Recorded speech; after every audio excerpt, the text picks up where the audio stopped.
243 runs टी20 cricket में ये महज एक स्कोर नहीं होता।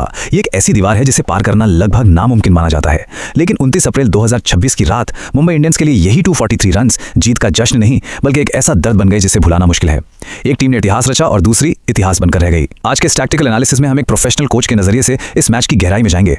हम समझेंगे कि कैसे एक अजय लगने वाला स्कोर भी ताश के पत्तों की तरह ढह सकता है। इस ब्रेकडाउन में हम 5 अहम पहलुओं पर बात करेंगे। तो चलिए सबसे पहले बात करते हैं 243 रनों के उस भ्रम की जिसने मुंबई इंडियंस को जीत की झूठी तसल्ली दी। 243 रन जब इतना बड़ा नंबर स्कोरबोर्ड पर चमक रहा हो ना, तो किसी भी टीम का डगआउट रिलैक्स हो जाता है। ये मान लेना बहुत स्वाभाविक है कि भाई मैच तो हमारी मुट्ठी में है। और ये कॉन्फिडेंस बेवजह नहीं था। रायन रिकेल्टन की उस पारी को याद कीजिए, महज 55 गेंदों में नाबाद 123 रन। उन्होंने गेंदबाजों की सिर्फ धुनाई नहीं की बल्कि उन्हें मनोवैज्ञानिक तौर पर तोड़ दिया था। हर एक छक्का मानो चीख चीख कर कह रहा था कि आज मुंबई को रोकना नामुमकिन है।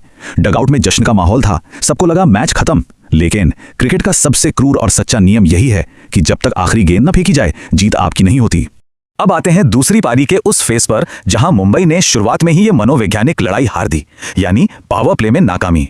जरा इस नंबर पर गौर कीजिए, 92। लक्ष्य का पीछा करते हुए पहले सिर्फ 6 ओवरों में 92 रन्स लुटा दिए गए। ये कोई आम शुरुआत नहीं थी, ये एक सुनामी थी। ट्रेविस हेड और अभिषेक शर्मा ने उस दिन सिर्फ बैटिंग नहीं की, उन्होंने एक बहुत ही सोची समझी रणनीति के साथ मुंबई की बॉलिंग यूनिट पर सीधा हमला किया। रन रोकने के सारे प्लान्स धरे के धरे रह गए। 6 ओवर में 92 रन बोर्ड पर लगाना, यह सिर्फ स्कोर का तेजी से बढ़ना नहीं था, यह मुंबई इंडियंस के उसी कॉन्फिडेंस पर एक करारा तमाचा था जो वो पहली पारी के बाद महसूस कर रहे थे। लेकिन क्या मैच यहीं खत्म हो गया था? नहीं। अब बात करते हैं उस पल की जब मैच सच में हाथ से फिसल गया, यानी वो भारी DRS ब्लंडर। क्रिकेट में छोटी छोटी गलतियां कितना बड़ा नुकसान कर सकती हैं, ये तीसरा ओवर उसका परफेक्ट उदाहरण है। गेंद बल्ले का किनारा लेती है, विकेट कीपर गेंद को सफाई से कैच करता है। लेकिन हैरानी की बात देखिए, पूरी बॉलिंग यूनिट खामोश, किसी ने कोई अपील नहीं की, कोई DRS नहीं लिया गया। और बाद में जब रिप्ले स्क्रीन पर चला तो साफ दिखा कि बल्लेबाज आउट था। यह सिचुएशनल अवेयरनेस की एक ऐसी कमी थी जिसने विरोधी टीम को एक बहुत बड़ी लाइफलाइन दे दी। खेल का एक बड़ा सीधा सा उसूल है, अगर इतनी बड़ी गलती करके विरोधी टीम को जीवनदान दिया जाएगा तो वो पलटवार जरूर करेंगे और मैच छीन ही लेंगे। बीच के ओवरों में मुंबई ने वापसी की कोशिश जरूर की, लेकिन फिर मैदान पर एक ऐसा खिलाड़ी सेट हो गया जिसने मिडिल ओवर्स में पूरी तरह अपना दबदबा बना लिया। हेनरी क्लासन का कैलकुलेटेड फिनिश, 30 गेंदें और नाबाद 65 रन।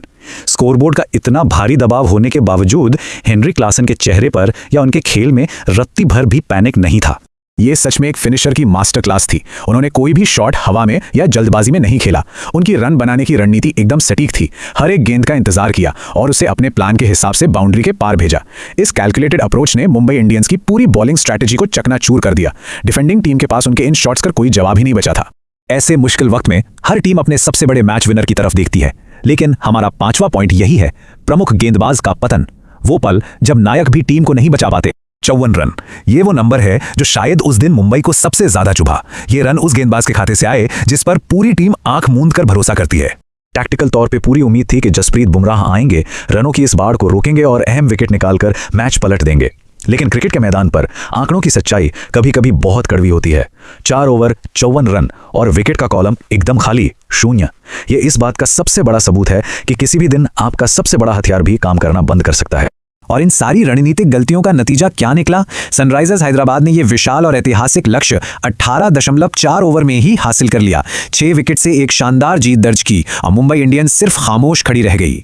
अगर एक कोच के नजरिए से इस पूरे मैच का मूल्यांकन किया जाए तो यह सिर्फ एक खराब दिन नहीं था, यह 243 रनों को डिफेंड करने में एक बहुत बड़ी रणनीतिक विफलता थी। पावर प्ले में रन रोकने के प्लान का पूरी तरह फेल होना, फील्ड पर अवेयरनेस की कमी से वो DRS मिस करना, मिडिल ओवर्स में क्लासन के कैलकुलेशन को ना तोड़ पाना और सबसे भरोसेमंद गेंदबाज का पूरी तरह आउट ऑफ फॉर्म नजर आना, यह सब एक चेन रिएक्शन की तरह हुआ जिसने पूरी बाजी पलट दी। यह ऐतिहासिक हार अपने पीछे एक बहुत ही गहरा सवाल छोड़ जाती है। क्रिकेट हमें हमेशा सिखाता है कि टैलेंट से मैच जरूर जीते जाते हैं, लेकिन टूर्नामेंट्स जीतने के लिए सही फैसले लेने पड़ते हैं। अगर दबाव के पल में आपकी रणनीति और फैसले डगमगा जाएं, तो क्या सिर्फ टैलेंट आपको चैंपियन बना सकता है? सोचिएगा जरूर।